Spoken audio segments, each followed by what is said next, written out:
Hello everyone, welcome to this channel Mind Map by Vivek Singh. What we are doing IBPS AFO का mains का full course water resources management का first class हो गया है, फिर तुम देखोगे सेकंड क्लास हो गया, थर्ड क्लास हो गया है और आज जो है वो फोर्थ क्लास होने वाला है. ठीक है, ओके.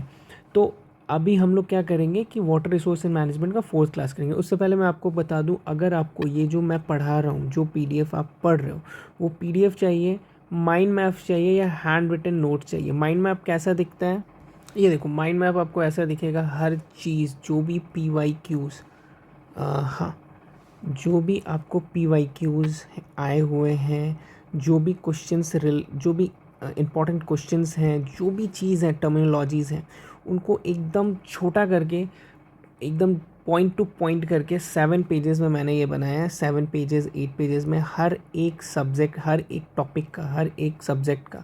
जैसे ये आप देख सकते हो, ये है सॉइल एंड वाटर कंजर्वेशन का. ठीक है, तो ये ऐसे करके आप इसको पढ़ सकते हो. ठीक है, जो भी चीज़ एग्ज़ाम्स में, जैसे पी वाई क्यूज़ में जो भी चीज़ें हैं, जैसे एफओ का हो गया, आपको नाबार्ड का हो गया और आपको आरआरबी एसओ, मेन फोकस, ये तीनों करके मैंने इसको बनाया. ठीक है, बहुत हेल्प करेगा, इसको ज़रूर देखना.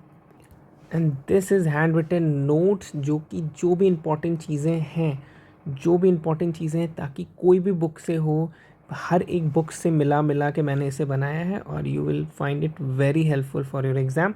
तो इसको भी देख लेना, ये भी बहुत अच्छा है. चलिए अब आगे बढ़ते हैं. नेक्स्ट हम लोग ये देख लेंगे. यहाँ पे ये बहुत इंपॉर्टेंट आपको दिख मिलेगा. जैसे सैचुरेटेड सॉइल जो है ना, उसका पीएफ वैल्यू कितना होता है, ये आपको पता होना चाहिए. सैचुरेटेड सॉइल का पीएफ वैल्यू ये एग्जाम में डायरेक्ट पूछ देता है. जैसे फील्ड कैपेसिटी है तो उसका पीएफ वैल्यू कितना है, परमानेंट वेल्डिंग पॉइंट है उसका पीएफ वैल्यू कितना है, हाइग्रोस्कोपिक पॉइंट है उसका पीएफ वैल्यू कितना है. ये आपको पीएफ वैल्यूज़ जो है ना वो याद रखना चाहिए, याद रहना चाहिए, और प्रेशर्स भी याद रहना चाहिए. ठीक है, चलो नेक्स्ट चलते हैं. Moisture equivalent. ठीक है, मॉइस्चर इक्विवेलेंट क्या होता है कि अमाउंट ऑफ वाटर रिटेन्ड कितना होता है of the sample, initially soil कितना होल्ड करता है और आफ्टर सब्जेक्ट करते हैं सेंट्रीफ्यूगल फोर्स पे 1000 टाइम्स ऑफ द ग्रेविटी, तो कितना करता है. इसको बोलते हैं मॉइस्चर इक्विवेलेंट. इसको आसान भाषा में तुमको समझाऊं तो देखो, इतना मान लो ये हमारे पास सॉइल है. ठीक है, ठीक है. अब इसको ना ग्रेविटी, ग्रेविटी जितना है हमारा, उससे 1000 टाइम ग्रेविटी मिला के उसको खूब स्पिन किए, खूब घुमाए, गोल गोल गोल गोल गोल गोल गोल गोल खूब घुमाए. तो उसके बाद, घुमाने के बाद ना, इसमें बहुत पानी निकल जाएगा और कुछ पानी इसमें बचेगा. ये सॉइल जो है ना, इतना मोटा हाथ में लिए हैं सॉइल, वो कुछ पानी बचेगा. तो जो पानी बचा है ना, उसको बोलते हैं मॉइस्चर, एक मिनट रुको, हाँ, मॉइस्चर इक्विवेलेंट. ठीक है, समझ गए. ठीक है, ये दिमाग में रखना है, ये वाला चीज़. ठीक है, और उसके बाद जो टर्म्स रहते हैं फॉर्मल वे में, वो तो यहाँ पे लिखा हुआ है. ठीक है, चलो नेक्स्ट क्या करते हैं. नेक्स्ट करते हैं ड्यूटी ऑफ वाटर. देखो, एक क्रॉप है, एक क्रॉप को इतना बड़ा कर दिया, मैच्योर कर दिया, मैच्योरिटी. ठीक है, तो ये पूरा प्रोसेस में जितना पानी लगा, वाटर रिक्वायर्ड, हाँ, एकदम स्टार्ट से मैच्योर होने तक जो वाटर रिक्वायरमेंट हुआ, उसको बोलते हैं ड्यूटी ऑफ वाटर. वॉल्यूम और quantity of water required to bring a crop to maturity. Duty of water का क्या होता है, देखो, 8.64 into base period into delta. देखो, ऐसा ऐसा क्वेश्चन बहुत आता है. ठीक है, बहुत क्वेश्चन ऐसा आएगा जो तुमको फार्मूला बेस्ड है, या फार्मूला पूछ देगा और पूछेगा नीचे ये वाला एरिया में ये इसका क्या होता है, ऐसे करके पूछ देगा. अब ड्यूटी ऑफ वाटर हो गया, तो अब बोल रहा है ग्रॉस ड्यूटी ऑफ वाटर. क्या, पूरा ग्रॉस पानी, जितना पानी दिए, जितना सीपेज में गया, जितना इधर उधर चल गया, मतलब चैनल से बह गया. जैसे ये एक एरिया है, तो यहाँ पे पानी दिए. ठीक है, तो यहाँ पे पानी दिए, कुछ इधर बह गया, कुछ का सीपेज हो गया, अंदर चला गया सॉइल में, हाँ, तो वो सब मिला के ग्रॉसली कितना खर्चा हुआ वो बोल रहा है पानी. फिर नेट ड्यूटी ऑफ वाटर क्या होता है, ये क्या होता है कि जितना पानी हम दिए हैं और उसके बाद उसका लॉसेस जो फील्ड पे लॉस हो रहा है. ठीक है, अब क्या होता है ना कि इन दोनों का इन दोनों जो है ना, ग्रॉस और नेट का, ग्रॉस माइनस नेट अगर तुम करते हो ना, तो एक रिजल्ट देता है, उसको बोलते हैं efficiency of distribution. Efficiency efficiency of distribution, water का एफिशिएंसी ऑफ डिस्ट्रीब्यूशन कितना है, अगर ये एग्जाम में पूछता है तो तुम क्या करोगे, ग्रॉस माइनस नेट। ठीक है, इसको अच्छे से हम लोग समझते हैं। तो इसमें क्या होगा कि हम लोग चार चीज़ समझें। ड्यूटी ऑफ वाटर अगर पूछेगा तो बता ही दोगे, ग्रॉस ड्यूटी ऑफ वाटर पूछेगा तो आपको क्या करना है, नेट ड्यूटी ऑफ वाटर पूछेगा, और अगर efficiency of distribution of water, distributaries जो है ऑफ वाटर अगर पूछता है तो आपको क्या करना है, आपको बताना पड़ेगा। ठीक है, चलिए नेक्स्ट क्या है, अगर एक क्रॉप को हम 10 दिन पानी देते हैं, 10 डेज, तो ये 10 डेज जो होता है ना वो बोलते हैं बेस पीरियड। ठीक है, ओके। डेल्टा क्या होता है, डेल्टा एक एक एक एरिया है, यहाँ पे बेस है, यहाँ पे एक क्रॉप है मान लो। ठीक है, तो हम कितना लेवल में पानी, ये जो लेवल दिख रहा है ना, ये लेवल में मान लो इतना पानी भर दिए, तो ये लेवल जो होता है ना इसको बोलते हैं डेल्टा। ठीक है, total depth of water required by the crop. Okay, अब एक होता है कोर वाटरिंग। कोर वाटरिंग क्या होता है, the first watering is known as kor watering, ये इंपॉर्टेंट है, एग्जाम में आया हुआ है। ठीक है, the first watering is known as kor watering. ठीक है, क्या लिखेंगे, first watering is known as kor watering, कोई दिक्कत नहीं। अब होता है रोस्टरिंग। रोस्टरिंग ये भी इंपॉर्टेंट है, इसको बोलते हैं इरिगेशन चैनल का डिस्ट्रीब्यूशन ऑफ इरिगेशन चैनल।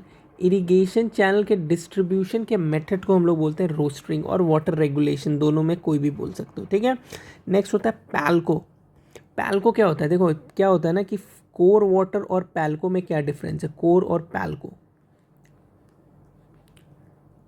पैल्को, हाँ, कोर वाटर क्या होता है ना, फर्स्ट वाटर होता है, जैसे सीड लगा दिए, हाँ, फर्स्ट वाटर को बोलते हैं कोर वाटर। अगर सीड नहीं लगाए, सिर्फ सॉइल में वाटर जब डाल रहे हैं ना, जहाँ पे कोई भी रोपण नहीं किए, कोई भी प्लांट को रोपे नहीं है, प्लांट को हम लोग सीडिंग नहीं किए, कोई सीड जर्मिनेशन कुछ नहीं, तो फर्स्ट वाटर जो होता है ना उसको पैल को बोलते हैं। ठीक है, before sowing a crop for seed germination और सीडलिंग एस्टैब्लिशमेंट। ठीक है, नेक्स्ट क्या होता है, moisture regime.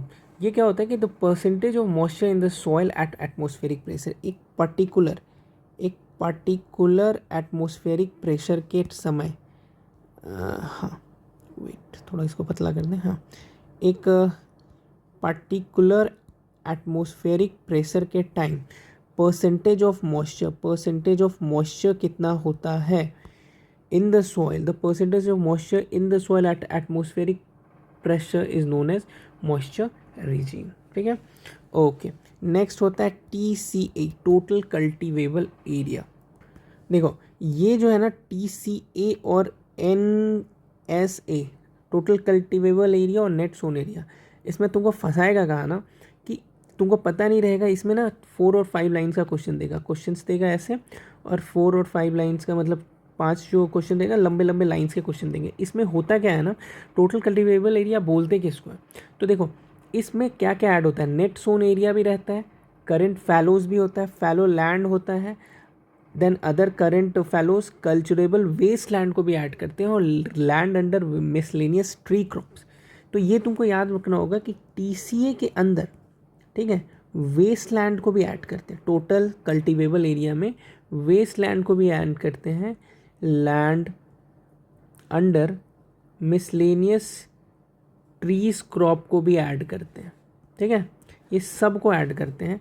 Culturable waste land net sown area को तो ऐड करेंगे, करंट फैलोज को भी ऐड करते हैं। तो ये सब जो चीज़ है ना इसको आपको ध्यान में रखना होगा। इसलिए ना ये जो PDFs है ना इसका ये पूरा पार्ट ज़रूर पढ़ना। ठीक है, फिर क्या है, नेट सोन एरिया क्या होता है, नेट सोन एरिया में बस एरिया जो सोन करते हैं, टोटल एरिया सोन और ऑर्किड्स, दो ही चीज़ को देखते हैं। ठीक है, ओके। अगर हम एक क्रॉप में, एक एरिया में 2 बार सो कर रहे हैं मतलब 6 मंथ में एक क्रॉप और 6 मंथ में दूसरा क्रॉप सो कर रहे हैं, तो वो दोनों को एक ही काउंट किया जाएगा। इसको ऐसा नहीं कि 2 काउंट किया जाएगा। ठीक है, इन चीज़ों को ध्यान में रखना है। चलो नेक्स्ट क्या है, gross sown area.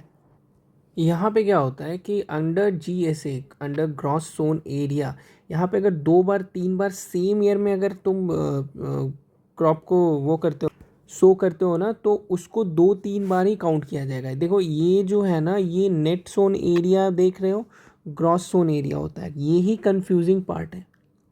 Confusing part यही है, और क्वेश्चंस ऐसे ही उठाते हैं, यही सब जगह से क्वेश्चन उठती हैं, तो ये आपको देखना पड़ेगा। ठीक है, ग्रॉस जोन एरिया क्या बोलते थे, sum total of area under all crops over various season in agriculture year.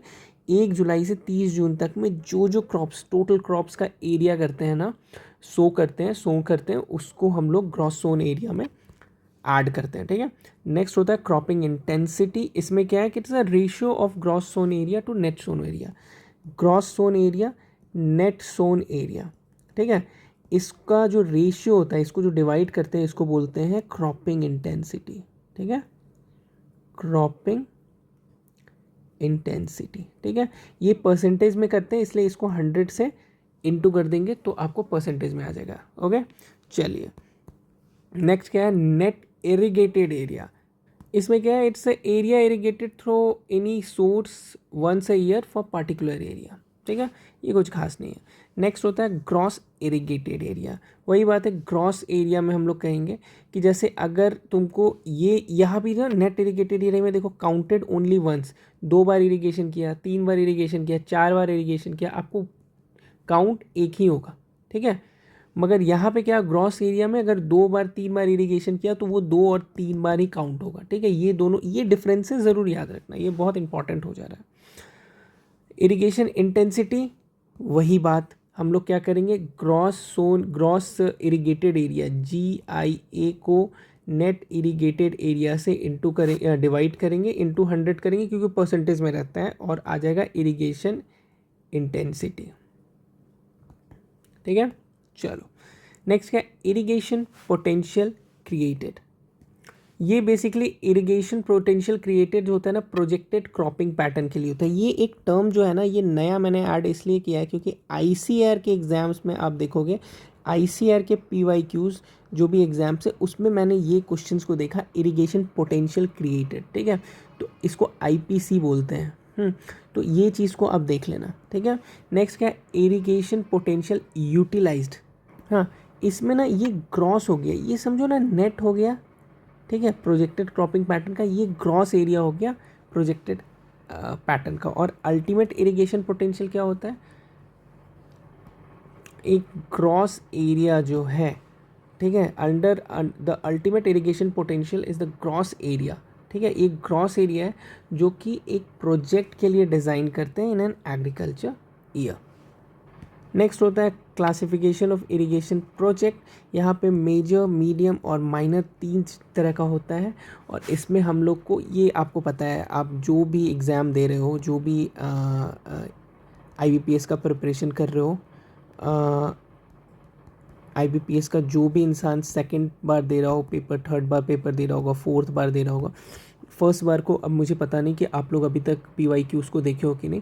अगर सेकंड थर्ड टाइम दे रहे हो, आपको पता है ये कितना इंपॉर्टेंट, मतलब हर एक साल ये क्वेश्चन पूछता है। ठीक है, अभी 1-2 सालों से बंद किया है, हर एक साल ये क्वेश्चन पूछता है। मेजर इरिगेशन प्रोजेक्ट का कमांड एरिया कितना है, मीडियम इरिगेशन प्रोजेक्ट का कमांड एरिया कितना है, माइनर का कमांड एरिया क्या है। इसमें रुपीज़ भी देख लेना कि टेंटेटिव प्रोजेक्ट का मनी रहता है, रुपीज़ रहता है, वो कितना लगता है। ये मैंने इसलिए किया कि ये बहुत पूछ दिया है, हो सकता है कि इस साल इधर यहाँ से क्वेश्चन पूछे। ठीक है, इसको भी देख लेना। नेक्स्ट क्या होता है, टर्मिनोलॉजी जो हम लोग रिलेटेड देखेंगे, जो इरिगेशन प्रोजेक्ट से टर्मिनोलॉजीज रिलेटेड है उसको देखेंगे। देखो ये जो कमांड एरिया होता है, कमांड एरिया क्या होता है, एक मान लो ये डैम है। ठीक है, ये एक डैम है, तो डैम ना कहाँ तक, एक किस एरिया तक वो डैम के साथ बेनिफिट मिल रहा है, जैसे इरिगेशन वाटर कहाँ तक मिल रहा है, इलेक्ट्रिसिटी कहाँ तक मिल रहा है, तो वो पूरा एरिया जहाँ तक ये डैम तुमको बेनिफिट पहुँचा रहा है ना, उसको बोलते हैं command area. Cultural command area क्या होता है कि ये जो डैम है, ये इरिगेशन कहाँ तक दे रहा है, सिर्फ इरिगेशन की बात करें तो वो कहाँ तक दे रहा है, तो इसको बोलते हैं कल्चरल कमांड एरिया। ठीक है। अब ग्रॉस कमांड एरिया क्या है, ये हो जाता है कि total area which can be economically irrigated from irrigation system without considering the limitation of quantity of available water. अब होता है CAD, कमांड एरिया डेवलपमेंट। ये एक प्लान था 1974 1975, 74-75 के बीच में आया था ये कमांड एरिया डेवलपमेंट प्रोग्राम। ये क्या होता है ना कि देखो, ये बेसिकली एग्रीकल्चर प्रोडक्टिविटी को बहुत बढ़ाया था कमांड एरिया। ये बेसिकली करता क्या था कि इरिगेशन पोटेंशियल, मान लो मेरा इरिगेशन करने का पोटेंशियल 100 है, ठीक है, और हम लोग यूटिलाइज कर रहे हैं 75 ही, तो ये जो दोनों का गैप है ना, इसको कम करना था। जैसे इरिगेशन पोटेंशियल 100 है तो हमको यूटिलाइज 90-95% करना है, ठीक है। तो ये जो यूटिलाइजेशन का जो गैप है, इसको कम करने को जो बोलते हैं ना, ये था कमांड एरिया डेवलपमेंट प्लान का मेन ऑब्जेक्टिव, ठीक है। चलो नेक्स्ट वीडियोस में हम लोग आएंगे तो टाइप्स ऑफ इरिगेशन देखेंगे, क्योंकि इरिगेशन के टाइप्स बहुत होते हैं। सरफेस फ्लड इरिगेशन, तुमको basin irrigation, check basin irrigation, ring basin, border irrigation, सबके बारे में देखेंगे। और बेहतरीन चीज़ यहाँ देखेंगे स्लोप्स, कितने परसेंटेज में स्लोप्स को बांटा गया है, क्योंकि ये एरिया से लास्ट 2 ईयर्स 2024 तुमको 2023 में सैंड सिल्ट क्ले से बहुत क्वेश्चंस आ रहे हैं। तो इसमें एक और चीज़ मैंने देखा जो ICAR में पूछा गया था, और आप IBPS के 2013-14 के पेपर्स देखोगे ना, तो वहाँ पे आपको ये मिलेगा, उसके बाद से ये गायब है। तो may be there is a chance कि इस बार कुछ वैसा क्वेश्चंस आ जाए। चलो thank you so much, next video में मिलते हैं। अगर ये PDF आपके पास है अगर, तो इसको ज़ेरॉक्स करवा के अपने पास रखो, जब आप मेरे साथ पढ़ रहे हो तो बहुत ज़्यादा फ़ायदा होगा। चलो thank you so much, bye bye.